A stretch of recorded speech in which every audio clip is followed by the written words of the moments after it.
Hi everyone, and welcome to the Icehouse podcast. It's great to have you with us. Today's a special day. We are filming and shooting for our new Grit campaign. Our new messaging is Grit goes further together, and so we have some awesome business owners on set with us today talking about their stories of grit. So on this podcast, we have Hamish Pinkham from Rhythm and Vines, Sarah Ramsay, United Machinist, and Mike Shin from Poacher Restaurant Group, which is great.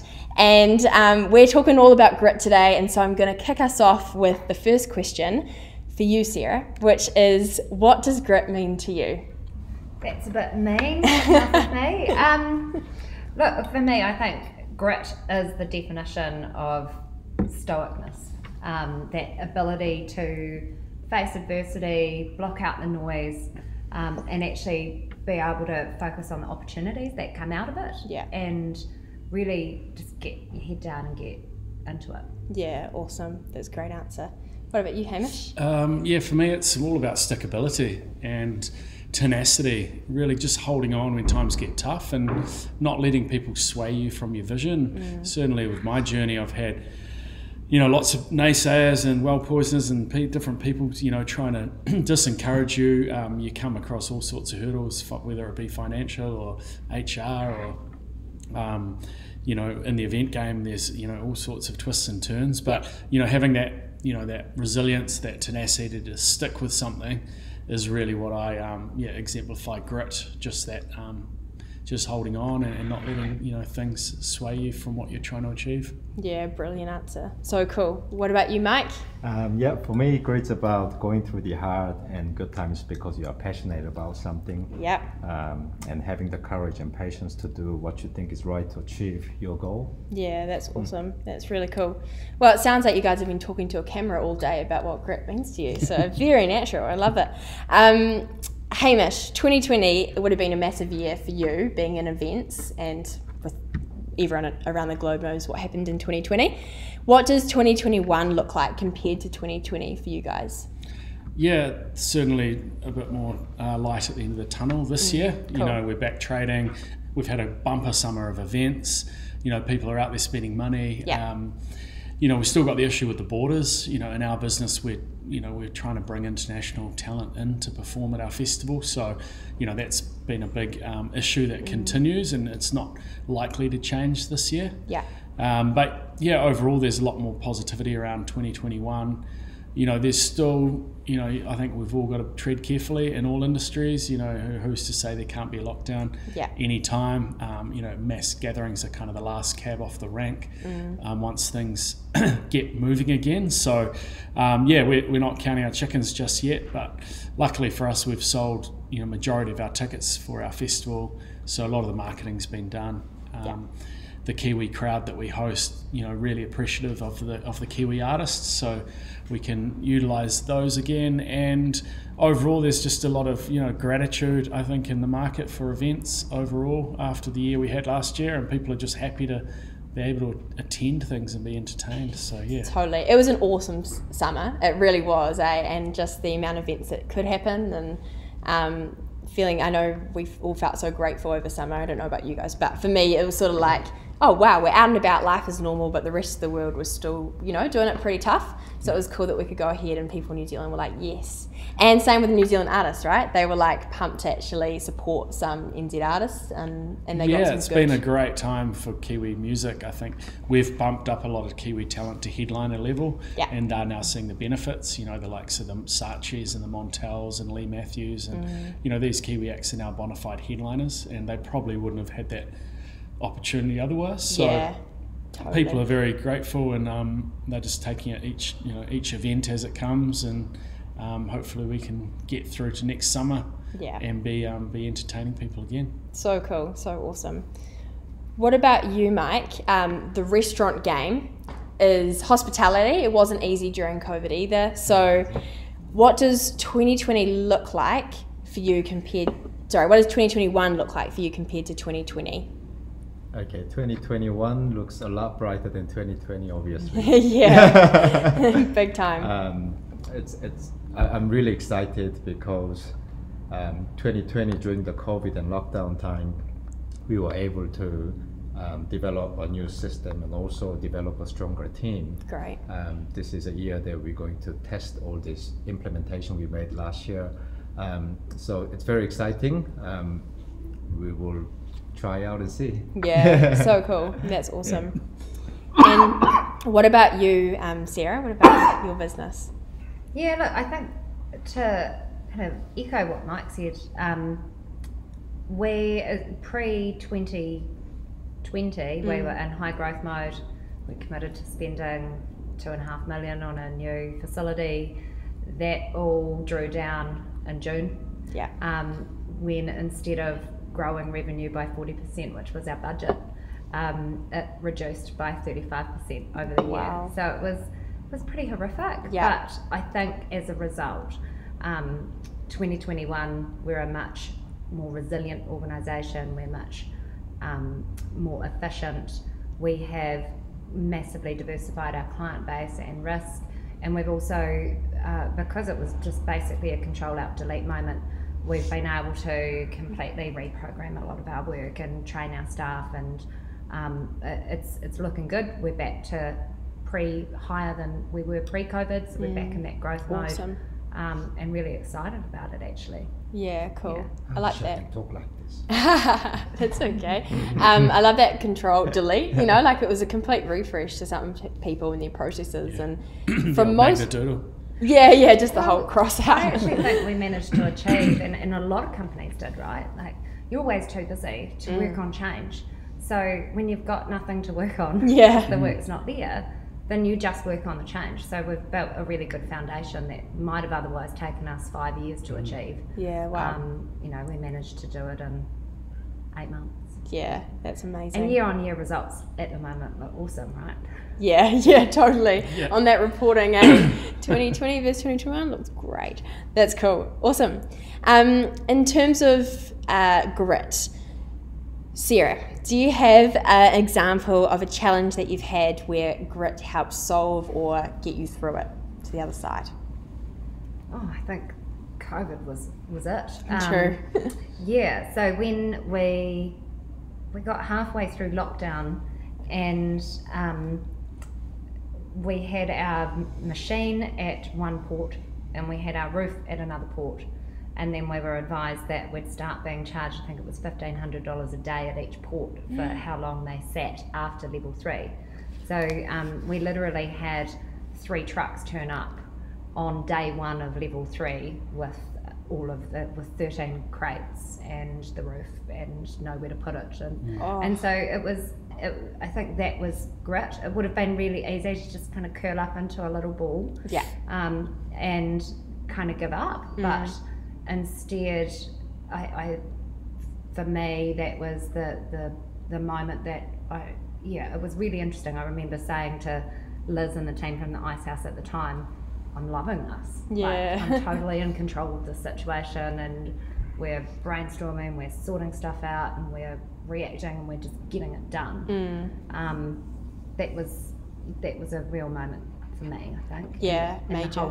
The whole team, everybody knew that it was no longer about any individual, but for us to all keep our jobs, we all had to pull together. Yeah. Awesome. I love that. Great answer. What about you, Mike? Do you have an example of a challenge where grit helped you get through it? Oh, just like other businesses, we deal with the challenges every day, right? Yeah, totally. And grit always comes in. But for me, it worked a lot for my personal issues I had.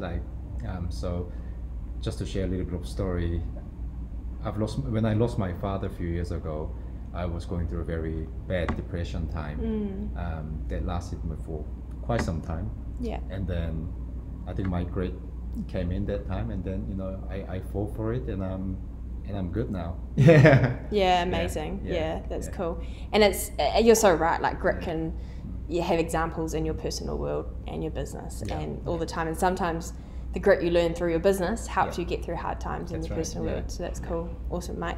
What about yourself, Hamish? I mean, definitely had some different cash flow challenges over the years, and But I think of early on in my venture when I left university was one of the toughest times I've had to commit to building my vision. And graduated from university and felt the pressure from my peers and my family to follow a more traditional path, but I really want to focus on building this festival, and that took a lot of grit, I think, for me to pick that path and to stick with it.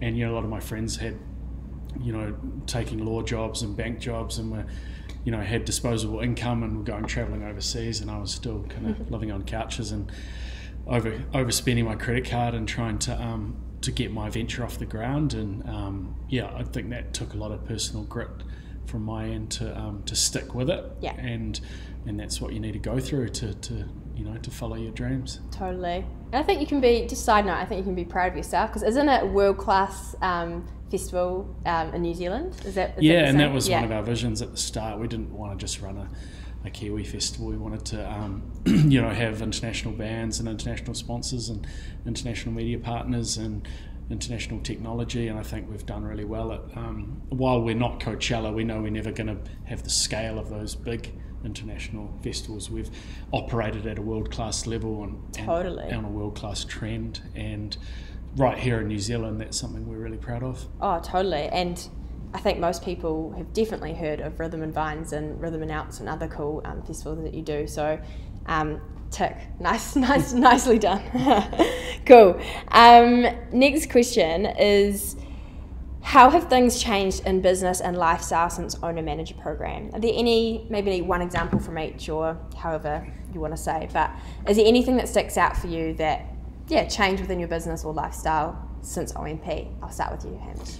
A couple things is just your clarity on your role in the business and what you're trying to achieve, and just seeing the wood from the trees. Because I remember before I took OMP, I was just hadn't done any necessary business theory, was on this treadmill, wasn't quite sure what the hell I was doing, but taking that step back gave a lot of clarity within the business, and it's been beneficial because we've hit huge results down the track, so it wouldn't have happened without the OMP. So that, and along with that, kind of related to that, is that that wellness aspect as well, and just taking time for yourself within the business. Again, I was just running around like a blue-ass fly, but having the OMP to take a step back, take some time for yourself, surround yourself by some good people. It just, I know for my mental and physical state of mind, it was so beneficial to go through that process, just to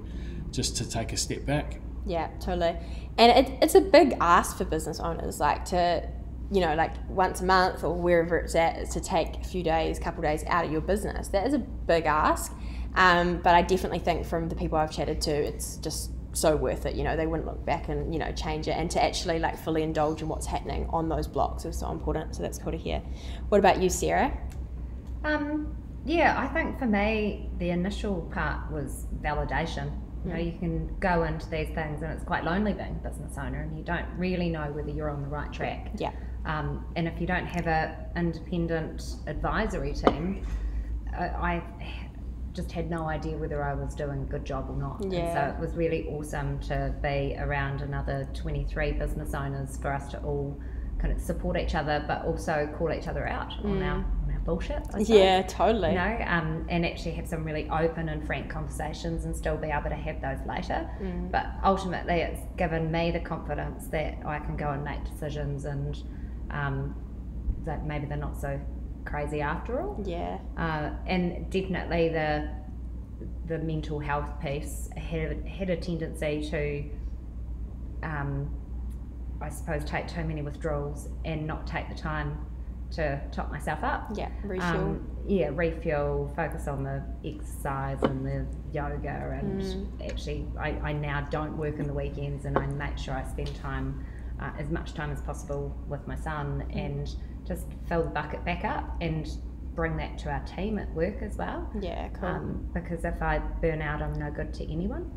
And it's actually not a really good way to role model behaviour. If you're flogging yourself, it can really hurt culture. Yeah, totally. I guess employees would then go, oh, I've got to do that, and then you have burnt out employees, and that's not what you want. And I guess, it helps build a sustainable business, right? Because you're leading the charge. And yeah, one of my staff said to me halfway through the program, "Oh, you're a effing robot. Like, you never stop." I'm like, okay, I'm not actually. I'm kind of dying on the inside. Maybe I need to show that a bit more. Yeah, totally. Yeah. And it's funny, like New Zealand culture, you can kind of take comments like that as like, oh yeah, you know, I'm working hard, but then you realise I should just be a bit more real and like, you know, vulnerable and help my team really see who I am. So that's cool. What about you, Mike? I've learned too many things, a lot of things, but you're still on program, so quite a cool perspective because you're on. Just finished my block 3. Cool, yeah. But you know, block 3, I've learned two big things that really touched me personally. So one was to become a better leader by building a positive culture and making continuous improvement with the right people. And it also helped me to achieve a great understanding that having passion and the right people can make things, can make the impossible possible. Yeah, cool. Yes, so it was a 2 big part that I've learned from block 3, and I'm still learning. There's 2 more to go. Yeah, so we'll see what yeah, happens. for sure. That's so cool. That's really cool. Nice.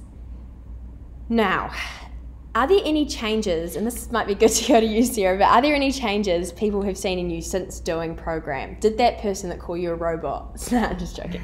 But, are there any changes that people have noticed and said something? Maybe not, but...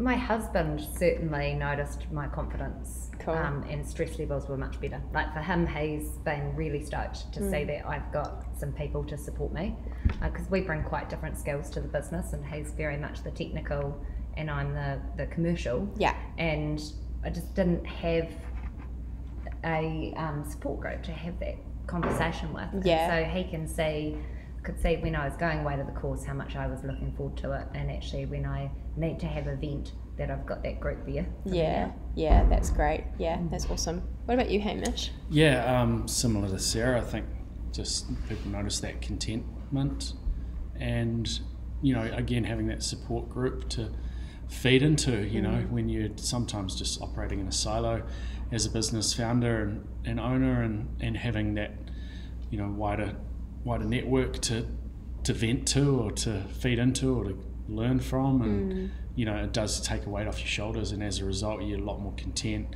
I think getting deep and learning about your business and appreciating it, how far you've come and what you've achieved, gives another sense of contentment and just pride in working on your business, and OMP gives you that chance. Yeah, that's awesome. So realising everyone's making the same mistakes and has the same problems, there's a lot of comfort. Yeah, so true. And I was going to say that, like, in every podcast I pretty much do, someone says, like, I didn't think that they would get me because we're in different industries, but then I realised everyone's dealing with really similar things and pain points, and this accountant can still totally understand this builder's pain point in their business, and so I think that's pretty special. That's cool. Nice. Hamish, what advice would you give to other entrepreneurs who are struggling or looking for help? To do the OMP. We didn't pay him to say that.